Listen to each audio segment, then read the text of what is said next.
ल हाम्रो यहाँनिर जेन्जी भाइ पनि हुनुहुन्छ। के कसो हुँदैछ आजको श्रमदान भाइ? आज मेन भनेको श्रमदान भनेको एउटा कुरा त विकाससँग जोडिएको कुरा भइगयो। हजुर। अर्को भनेको चाहिँ सामाजिक सद्भावको कुरा पनि रह्यो क्या। धेरै कुरो जोडिएको छ है। धेरै कुराहरू जोडिन्छ। हाम्रो भएर श्रमदान चाहिँ अनिवार्य छ। श्रमदान गर्नुपर्छ। आफ्नो गाउँमा कुनै देउता झरेर टुप्लुको झरेर बनाइदिँदैन। आफ्नो खास गाउँ गरौँ, चाहिँ भन्न परौँ, भर्न परौँ, विकास गरौँ, काम गरौँ, हातमा हात मिलाउँ, साथमा साथ मिलाउँ होइन भाइ? सबै क्षेत्र गरौँ।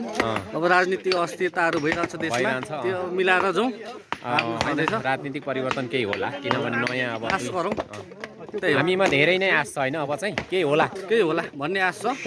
श्रमदान गरौँ, देशको नीतिहरू गरौँ, धेरै कुरोहरू जनसरोकारसँग जोडौँ न हरेक कुरोलाई होइन। अब त्यही हो, जनताको सरोकार बेगर त कामै बन्दैन नि त होइन। हजुर हजुर। हुन्छ ल, यति नै आज भाइले पनि कडा परिश्रम गरेको छ। पसिना भर्खर पुसेर नत्र यस्तो गरेर यस्तो टुप्लुक्क जाँदाखेरि गस्थ्यो। युगबहादुर लुगा अब आफ्नो गाउँ आफै बनाउनु पर्यो नि होइन। के गर्नु, आफ्नो गाउँ आफै बनाउँ त तपाईँहरूले जमानामै भनेको हो नि होइन।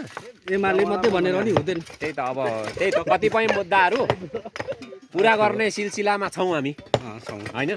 बनाउँदैछौँ, मिलाएर बुझ्नु पर्यो, मिलाएर बुझ्नु पर्यो होइन। ल त लुगा यति नै हो नि अहिले। ल